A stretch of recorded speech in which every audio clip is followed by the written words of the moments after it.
En este momento, entonces, iniciamos nuestro periodo de preguntas, respuestas y comentarios. Y voy a invitar a Yasmina a compartir su pantalla. Y voy a proceder más bien a leer algunas preguntas que han quedado pendientes de responder en el chat. Y tenemos en este momento a Rose Borja. Ahí. Entonces compartimos la pantalla para responder ahí.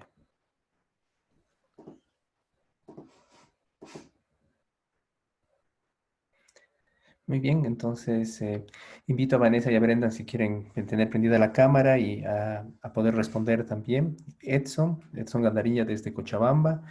¿Revisaron los usos que da la gente al biol? ¿Por qué la gente prepara biol? Porque la gente prepara biol según el uso que le dará. Entonces, si Vanessa, Brendan quieren Sí, complementar esto. sí, en las entrevistas a los productores hubieron preguntas sobre los usos, cuáles son los usos que les dan, si es que hay, por ejemplo, una preparación diferente para diferentes cultivos o diferentes dosificaciones. Las respuestas sobre los usos, primero que nos llamó la atención porque consideramos que el principal efecto del biol va para el suelo, pero la gran mayoría responde que el biol es para las plantas y que bueno, como consecuencia también mejora el suelo. ¿Para qué lo usan? El testimonio, aquí tengo, digamos, como un resumen, es para mejorar los cultivos, a veces para algunas enfermedades, pero principalmente también para mejorar la producción y que la planta que se vea más, para que se vea más bonita, más vigorosa. Gracias, Vanessa. Brendan, ¿quieres complementar? Pasamos a la siguiente pregunta. Realmente, ¿sí me escuchan? Escuchamos bien, sí. Sí, sí. Realmente no encontramos tanto sobre por qué escogieron una receta, por ejemplo, porque existen muchas y aunque sea por ejemplo, un tesis que tiene citaciones, muchas veces no explica la manera en cómo escogieron una receta específica o los ingredientes específicas, al menos que dice en el pasado se han usado esta preparación. Ujú. Muchas gracias, Brenda. Pasamos a Walter. Walter tiene una pregunta am, muy importante, creo. Y creo que es la pregunta que como que nos inspiró a entender un poco más el contenido de los violes, ¿no? Porque con razón los estiércoles y hasta las variedades de azúcar, por ejemplo, tienen diferentes componentes. am, y obviamente la alimentación del ganado o diferentes animales puede afectar mucho el contenido de nitrógeno, carbono, cualidad de carbono. Am, pero por eso tuvimos y yo intenté buscar valores, por ejemplo, tal vez más válidos del FAO o no necesariamente de sistemas industriales, por ejemplo, de los nutrientes en este estiércol. Pero también, por ejemplo, para dar un ejemplo un poco más detallado, la cantidad de fierro, por ejemplo, puede afectar a una fermentación. Y muchas veces, por ejemplo, la preparación de azúcar puede tener varias cantidades de fierro. Entonces hay muchos factores y como que comenzamos empezamos en el camino de tratar de entender las concentraciones, pero por eso puse también que yo creo que en el futuro tenemos que poner más énfasis en las cualidades am, de los componentes que entran. Entonces ahora son estimaciones, pero estamos pensando en como un futuro en que estamos un poco más controlados en ver qué entra en un biol. Gracias, Brenda. Raúl Janto, de Grupo Yanapa y desde Huancayo, Perú, pregunta si ustedes pudieron encontrar evidencia de dónde viene su conocimiento de preparado de violes. Sí, La mayoría ha aprendido a hacer violes, o sea, no es una práctica, digamos, tradicional, sino a partir de una capacitación. Entonces, como mencionaba en la transmisión del conocimiento, algunos aprenden por curiosidad, ven que al vecino le está funcionando, que sus plantas se ven mejores, que la producción está mejor, y van y preguntan, y también hay agricultores que están dispuestos a compartir y enseñar en su finca. Otra fuente es a partir de capacitaciones en los proyectos o han habido también, digamos, en menor frecuencia que los proyectos de las ONGs, pero sí intervenciones del gobierno local que han promovido el uso de violes y otras prácticas de la agroecología. Muchas gracias, Vanessa. Pasamos entonces al José Luis. Culminado el proceso de fermentación del viol, ¿se tiene el tiempo máximo que se pueda conservar antes de aplicar en el campo?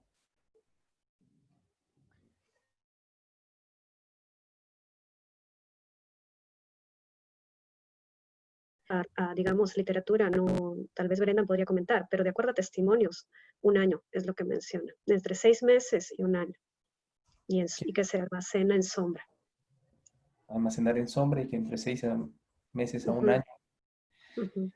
Sí, por caducidad. mi parte yo nomás comentaría que, bueno, muchas veces los procesos de fermentación continúan a cierto nivel, am, pero sí existe la posibilidad que no tenemos datos, pero por lo menos con las digestiones anaeróbicas, am, el amonio puede salir, puede escapar, aunque está tapado. Entonces, si es un ah, beneficio que aumenta la cantidad o la concentración de amonio, am, es posible, aunque está tapado, que hay efectos am, que no benefician al uso después de mucho tiempo. Muchas gracias, Brenda. Pasamos a otra pregunta. Un poquito más abajo, la de Pablo, para que la pueda ver. Gracias. Pablo, es Paolo. En relación con las preguntas de Diego y Eliseo, para aquellos que han experimentado el uso de la preparación de violes, ¿conservan el olor? Si en el caso de que se utilice en el caso de que se utilice estiércol, preguntamos esto porque en nuestro experimento con los agricultores que usaron estiércol animal, el estiércol parece atraer a las plagas debido al olor del estiércol. Particularmente parece incluir más oviposición. Y están relacionadas, entonces Yasmín me sugiere leerlas de una vez las tres. En Ujú. el mismo contexto sobre efectos que encontraron con respecto al control de insectos y plagas, ¿qué efectos se podrían esperar al aplicarlos pensando en un manejo integrado si me ayudas, integrado de esta, un manejo integrado de plagas? Y Eliseo también, que sobre este mismo tema, plantea que pueden ampliarnos cómo el viol puede disminuir enfermedades y plagas. Por un lado, el tema del efecto del estiércol en el tema de la oviposición y plagas, y esta pregunta más general sobre cómo atrae plagas el viol, ¿no? Bueno, yo puedo comenzar y seguro que Vanessa tenía algunas ideas también. Por la cuestión del olor, por ejemplo, am, yo creo que es muy buena idea. Yo sugerí, por ejemplo, que sería bueno medir el pH o factores como la conductividad. Am, a veces puede ser muy fácil en diferentes contextos, pero realmente yo creo que las observaciones como la temperatura, el olor, son más fáciles y pueden ser muy buenos indicadores. Y realmente más por testimonios, yo diría, en la literatura dicen que sí, no debe de haber un olor ofensivo o fuerte, sino Ujú. que hasta muchas veces ya nos huele como estiércol. Entonces sí, yo creo que es un buen indicador am, y no necesariamente conectado con, bueno, está conectado tal vez con una fermentación positivo, por decir. Am, Y con respecto a las plagas, sean de insectos o hongos, por ejemplo, sí, también hay muchos, yo diría, testimonios. Encontré 2 tesis que tenían datos acerca de estas, de plagas de insectos, por lo menos, am, con algunos datos, pero no tanto un estudio así de pares o muy controlado realmente muchas veces el problema es que he visto que hay análisis de violes mismos, que tal vez luego no sigue con un estudio en el campo, con cultivos, por ejemplo. O hay estudios sin muchos datos sobre el viol, pero que echan un viol y miden cosas más o menos bien en el campo, ¿no? Pero no hay este flujo de componentes, cualidades del viol y luego resultados en el campo, que es realmente esa cadena será importante. Gracias, Lorena. ¿Quieres implementar, Vanessa?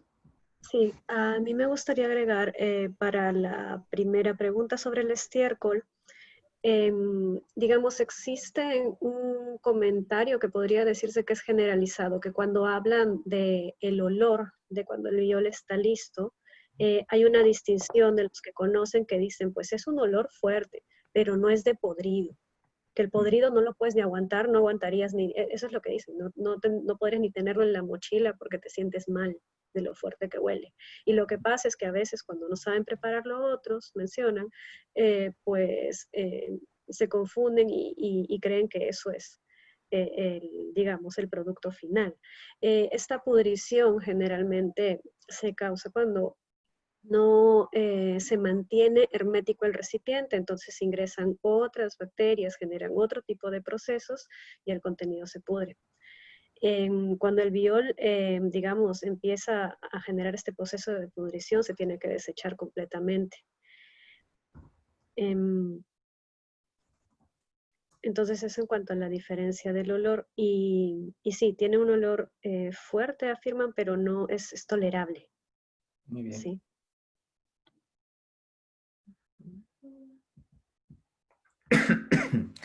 Dani pregunta si existen algunos insumos que se puedan sustituir con otros.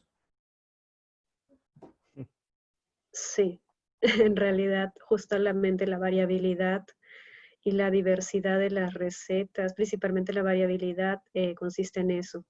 Los bioles, las recetas suelen estar compuestas de lo que los agricultores tienen a mano.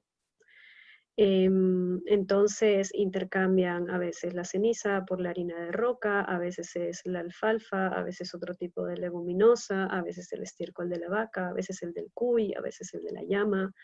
Em, es de acuerdo al contexto en cada lugar. A veces prefieren o no hay donde comprar la levadura, entonces son microorganismos de montaña. Lo que sí es general es que el agua no debe ser clorada. Y si la, digamos, la obtienen del caño o de un proceso que saben que tiene cloro, la dejan al sol un tiempo para que se elimine el cloro y puedan utilizarla. Generalmente también es agua de manantial, de río y tal. Esa es la única, digamos que para todos es igual. En lo demás hay muchas variaciones. Gracias, Vanessa. Y Raúl Janto pregunta si encontraron estudios de análisis económico sobre el uso de bioles. Mm, No han habido estudios de usos económicos. Lo que sí es que las encuestas, las entrevistas han constado de una parte, digamos, de los beneficios y preguntas sobre si compensa o no compensa para ellos, tanto económicamente, lo que les cuesta hacer un biol, en si compran o no insumos, porque algunos fabrican solo con insumos que tienen alrededor y no les cuesta, y en tiempo también, en tiempo de trabajo.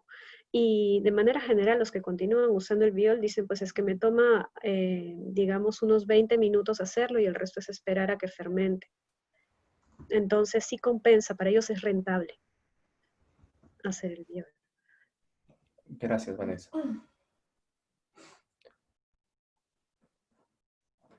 Lodin pregunta acerca de los productores entrevistados.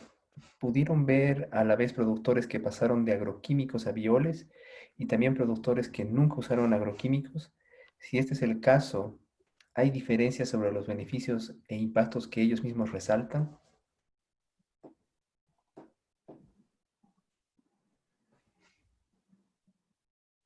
Disculpa, estoy leyendo porque no escuché completo. Ok, ¿Pudieron? adelante, si quieres lo puedes revisar. Sí.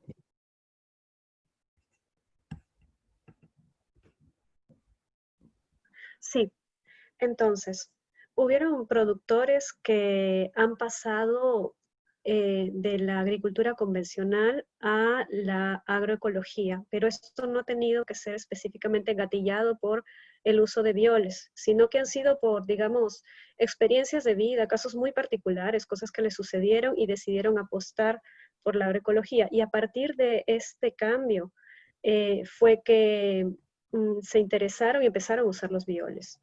Han habido casos muy particulares, pero específicamente llaman la atención en unas historias de que por casos de salud, sí, y a partir de pues una enfermedad se preocuparon más por su salud que la alimentación y tal, y poco a poco fueron cambiando de sistema. En otros casos han cambiado también por, digamos, el entorno, ¿no? Por ejemplo, en el Azuay, que tiene un movimiento agroecológico fuerte, hay testimonios, ¿no? De que han, han decidido optar por la agroecología, al momento también de ver que funciona, que hay un mercado donde vender, hay una red de ferias muy grande por allá, y como que alrededor hay difusión de qué es lo que trae los productos agroecológicos. Muchas gracias, Vanessa. María Escurra desde Lima, en Perú, de Yanapa. Y es todo un reto ahí, María. No usaron orina humana como insumo, que también es una pregunta de Rebeca. Ujú. En las recetas que nos dieron, que eran por lo menos las dos, todos los agricultores tienen varias recetas, por lo menos eran 2 recetas por cada agricultor, no indicaron como ingrediente orina humana. Ya. Y por lo que encontré, a veces sí encontré orina o hasta orina fermentada, pero a veces indicó el origen, o sea, por ejemplo, de vaca, pero a veces no indica de dónde viene. Entonces, yo creo que es posible que era um, humana, pero No está no, reportado. no está reportado, no. Gracias, Vanessa. Pasamos a otras preguntas pendientes. Rose, de Corural desde Ecuador, cuando los o las productoras mencionan que tuvieron o vieron efectos positivos en sus cultivos, ¿tenemos alguna certeza que fue comparado con cultivos o parcelas donde no se usó el biol? ¿En qué basan Sí, esas decisiones? sí, es como le había comentado en el chat, es que la mayoría de los agricultores pues experimenta en su parcela, entonces no aplican en toda la parcela de buenas a primeras, en una parte y luego ahí mismo van comparando y si les funciona, pues ya van ampliando y finalmente aplican a todo. Entonces ahí es donde ellos tienen la certeza al comparar. Muchas gracias, Vanessa. Y sé que seguro que veo en el chat y por lo que, por la gente que sé que están asistiendo, que hay muchos que tienen experiencia aquí, tal vez con este, comprobar diferentes tratamientos sin viol y con viol. Tal vez Ujú. podemos seguir en otra forma esta conversación. Ahora, lo que sí cabe mencionar en campo, pues lo único que usan no es el biol, esto también utilizan otro tipo de insumos orgánicos, sobre todo los agricultores del sistema agroecológico. Y entonces ellos mismos no te pueden garantizar que solo el efecto del biol. Ujú. Apenas lo pueden decir los que hicieron, por ejemplo, esa prueba que te mencionaba de en un pedacito voy a ver cómo funciona el biol y comparo. En ese mismo sentido, bueno, un poco más amplio, Rose también plantea si en estas entrevistas a los productores se habló o mencionó de alguna relación entre el uso de bioles y la agroecología, si hay una relación explícita cuando se menciona el uso mismo de biol, ¿no? Digamos, los agricultores, los testimonios más convencidos de la agroecología se tienen de Huánuco y que te hablan del movimiento, de lo que es un producto agroecológico y tal, en Huánuco, en Perú, y en el Azuay, en Ecuador, Ujú. con más frecuencia. En Pichincha también con menos frecuencia, en Ancash también. Y esto, pues, podría estar asociado también a la cantidad y tiempo de las intervenciones que se han tenido en estas provincias en proyectos que promueven la agroecología, que es el caso de Huánuco, que lleva ya más de 20 años con este tipo de, con ONGs, con intervenciones que promueven la agroecología. En el caso de la SUAY, pues también ya hace como 20 años es que tienen fuertes asociaciones de productores agroecológicos, una red de productores, una red de ferias y también las ONGs que han tenido un papel importante allá. Entonces ya viene, ya se ha trabajado el concepto de la agroecología, el movimiento y es en ese contexto que los agricultores hacen más ese nexo. Diego Mina, de Proyecto Amigo, desde Ecuador, menciona si hay en ocasiones en el que algunos agricultores, por la costumbre de mezclar los agroquímicos entre sí, nos consultan sobre si un biol se podría mezclar con un producto químico. Parecería que hay una percepción de potencializar el producto. No sé qué han podido encontrar sobre este tema. Yo sí he encontrado varias preparaciones, elaboraciones que igual incluyen varios tipos de estiércol, plantas y luego agregan formulaciones de nitrógeno o fósforo. Um, y yo creo que tal vez un punto que um, es obvio ya, pero para enfatizarlo un poco más, hay cierta cantidad de como preparaciones artesanales, ¿no? Que la gente um, tal vez recibe un poco de información y luego modifica de alguna manera porque no tiene algún ingrediente o tiene la idea de que, mira, ¿qué tal si agrego este componente para enriquecerlo o algo así? Entonces sí, um, hay, yo creo que la idea um, de concentrar nutrientes, por ejemplo, o micronutrientes en el biol, es el punto. Entonces, para mí, cuando veo que están agregando fósforo o nitrógeno, como que tal vez um, no es tan válido la práctica, ¿no? Sí. Alejandro Bonifacio de Proimpa desde La Paz, Bolivia, pregunta si hay... adelante, Vanessa. Así, Vanessa. Sí, quería agregar, me parece importante porque no se ha mencionado hasta ahora, que si bien hemos mencionado solo bioles de proceso anaeróbico, pues también hay procesos aeróbicos, por ejemplo, el ejemplo estándar es el del supermagro, ¿no? Entonces, en las percepciones de los agricultores hemos tocado el anaeróbico porque para la mayoría el biol necesariamente es anaeróbico y si es aeróbico ya es otro tipo de bioinsumo. Pero respecto a las mezclas que mencionaban, em, digamos que el biol aeróbico es un biol enriquecido, ¿sí?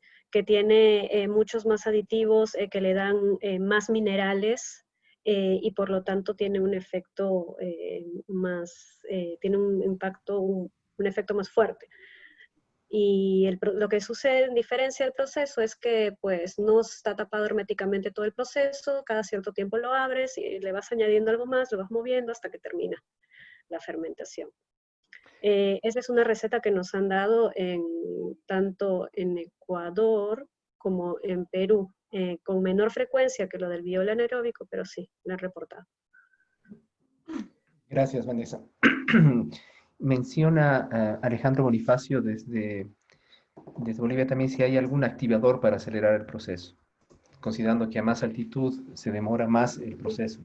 Entonces, sí. Claro, en las entrevistas pues nos mencionaron que justamente para Bolivia está el Biograt, que fue trabajado por Proimpa y que pues es expedido desde la biofábrica Biotop Entonces, a partir de esto, pues de que sí funciona, reduce el proceso de fermentación a esta altura.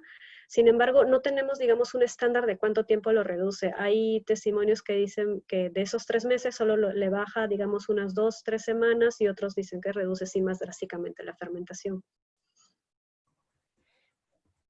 Gracias, Vanessa. Estamos ya con el tiempo cumplido y hay algunas preguntas en el chat que tal vez ustedes quisieran responder directamente y eventualmente esto ya va a estar registrado en el panel virtual que Yasmín está generando al mismo tiempo y va a constar para las memorias en el wiki que tenemos, ¿no? Voy a mandarles las preguntas no respondidas, tal vez por mail. Ya, nos envía entonces las preguntas no respondidas por correo electrónico y así podemos también registrarlas, ¿no? Okay. Muchísimas gracias, Vanessa y Brendan, por este interesante trabajo y gracias por también evidenciar cómo han ido asumiendo los grandes desafíos que es hacer un trabajo de campo en estos tiempos de COVID-19. Muchas gracias a todos por la atención y por las preguntas. Igual, muchas gracias a todos. Un gusto.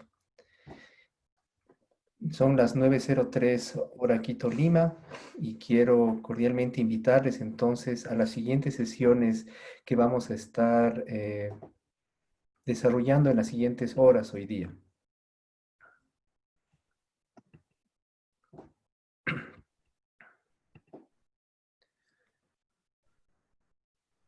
Y tenemos después los espacios abiertos, que son sesiones simultáneas, ¿no? Y estas son las 4 sesiones paralelas que hoy martes 14 de julio vamos a tener.